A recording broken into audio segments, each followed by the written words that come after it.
नमस्कार। मैं आज आपको कुछ सच्चाई बता रहा हूँ, कुछ अच्छाई भी बता रहा हूँ और कुछ बातें मैं समझाना चाहता हूँ कि ईडी को और क्या क्या करना चाहिए। ईडी बहुत अच्छा काम कर रहा है, मैं ईडी पे कोई ऑब्जेक्शन नहीं लेता, ठीक है, मगर ईडी को क्या क्या करना चाहिए, कौन सी चीज़ें उनके हाथ से छूट रही है, उसकी कुछ टिप्स देना चाहता हूँ। तो जो ईडी को शोभा फडणवीस रेशन घोटाले की भी जांच करनी चाहिए, नीरव मोदी के बैंक घोटाले की भी जांच करनी चाहिए।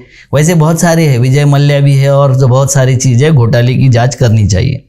देवेंद्र फडणवीस के 1700 करोड़ रुपए के सिडको खारघर जमीन घोटाले की भी जांच होनी चाहिए। देवेंद्र फडणवीस के मुंबई डीपी घोटाले की भी जांच होनी चाहिए। देवेंद्र फडणवीस जी के 2800 करोड़ रुपए के यूएलसी जमीन घोटाले की भी जांच होनी चाहिए। देवेंद्र फडणवीस जी के महाई पोर्टल घोटाले की भी जांच होनी चाहिए। देवेंद्र फडणवीस जी के चूहे मारने का जो काम उन्होंने पराक्रम किया था मंत्रालय में, उसकी भी जांच होनी चाहिए। देवेंद्र फडणवीस जी का आपको पता होगा कि एक्सिस बैंक का जो घोटाला किया उसकी भी जांच होनी चाहिए। पुलिस भर्ती घोटाला किया उसकी भी जांच होनी चाहिए। उसके बाद में प्रकाश मेहता जी के एमपी मिल कंपाउंड के एफएसआई घोटाले की 1200 करोड़ रुपए की जांच होनी चाहिए। सुभाष देशमुख जी के जो घोटाला हुआ तूर भरडाई घोटाला, वो 2000 करोड़ का है, उसकी भी जांच होनी चाहिए। सुभाष देशमुख के लोकमंगल बोगस कागज पत्रों के अनुदान लेने का भी घोटाला है, उसकी भी जांच करनी चाहिए। जय कुमार रावल जी की तोरनमाल हिल रिसोर्ट घोटाला जो है 49 करोड़ रुपए का, उसकी भी जांच होनी चाहिए। जय कुमार रावल जी का रावल बैंक घोटाला है 369 करोड़ का, उसकी भी जांच होनी चाहिए। विनोद तावड़े जी का अग्निशमन यंत्र खरीदी घोटाला है 151 करोड़ की जांच होनी चाहिए। चिके घोटाला है, उसकी भी जांच होनी चाहिए। विनोद तावड़े जी का 114 करोड़ रुपए का राष्ट्र पुरुष की तस्वीर और अर्ली रीडर्स बुक खरीदी का घोटाला है, उसकी भी जांच होनी चाहिए। विष्णु सावरा जी की आदिवासी विद्यार्थी साहित्य खरीदी घोटाले की भी जांच होनी चाहिए। गिरीश बापट की अरहर के दाल की खरीदी का घोटाला है, उसका जांच होना चाहिए। आंगनवाड़ी के मोबाइल खरीदी और सैनिटरी नैपकिन के घोटाले की भी जांच होनी चाहिए। बीएमसी रास्ते के घोटाले की भी जांच होनी चाहिए। नाले सफाई की भी जांच होनी चाहिए। धर्मा पाटिल मंत्रालय में जो किसान ने आत्महत्या की थी, उस प्रकरण में दोंडाई का भू संपादन घोटाला आता है, उसकी भी जांच होनी चाहिए। चंद्रकांत पाटिल जी के पुणे जमीन घोटाले की भी जांच होनी चाहिए। और आपको पता है कि देवेंद्र फडणवीस, चंद्रकांत पाटिल मेटे, इन्होंने एक भी ईंट न लगाते हुए जो 80 करोड़ का शिव स्मारक घोटाला किया, उसकी भी जांच होनी चाहिए। पंकजा ताई जो चेयरमैन थी जहां बैद्यनाथ साकर कारखाना, उसमें 900 करोड़ रुपए के कर्ज को स्थगित किया गया, उसका सैकड़ों करोड़ रुपए के घोटाले की भी जांच होनी चाहिए कि नहीं होनी चाहिए। ये सारी जांच आप कब करोगे महाशय? ये जांच करने के बाद फिर मैं आपको विषय दूंगा। आपको सोमा भाई मोदी जी का बात करूंगा, जो एक शिक्षा सेवानिवृत्त अधिकारी थे, अभी गुजरात में रिक्रूटमेंट मंडल के अध्यक्ष हो गए, क्योंकि वो अपने परिवार का तो कभी कुछ भला नहीं करते। मोदी जी तो परिवार ही नहीं है। अमृत भाई 72 साल के हैं, पूर्वी एक प्राइवेट फैक्ट्री में नौकरी करते थे, अब गांधीनगर और अहमदाबाद में उनका रियल एस्टेट के सबसे बड़े उद्योगपति बन गए। उनके घोटाले की जांच कब करोगे? प्रहलाद मोदी जो बीच बीच में नौटंकी करते रहते, रेशन दुकानदार है करके, उनके अहमदाबाद, बड़ौदा, हुंडई, मारुति और होंडा के जो 4 व्हीलर के शोरूम बने हुए, उसकी भी तो जांच करो।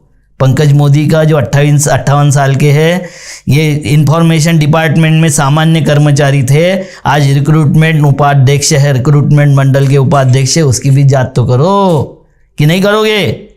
कि जांच एक तरफा ही होते रहेगी? भोगीलाल मोदी जी की भी जांच करो ना, अरविंद मोदी जी की भी जांच करो, भरत मोदी जी की भी जांच करो, अशोक मोदी जी की भी जांच करो, चंद्रकांत मोदी जी की भी जांच करो, रमेश मोदी जी की भी जांच करो। ये जांच कब करोगे? कि खाली एक ही आदमी की जांच करते रहोगे और परिवारवाद समझाते रहोगे? ये कैसा परिवार है महादय मोदी जी कि एक ही परिवार के घोटाले इतने होते हैं, उसकी जांच नहीं होती और बाकी सबको चोर साबित करते रहते हो। आप तो बहुत दूध के धुले हो, तो ये सब जांच होनी चाहिए, बिल्कुल होनी चाहिए। मैं तो बोलता हूँ ईडी को और अधिकार दे दो। वैसे भी ईडी ने पकड़ा हुआ आदमी छूटता नहीं, 2-4 साल तो छूटता नहीं, चाहे उसके अपराध के लिए कोई डिनाई भी कर दे। आपको पता होगा कि एक ऊके पे केस डाला, जिसने केस डाला उसके डॉक्यूमेंट फ्रॉड हो गए, वो छूटा नहीं। मलिक के ऊपर केस डाला, वो छूटा नहीं।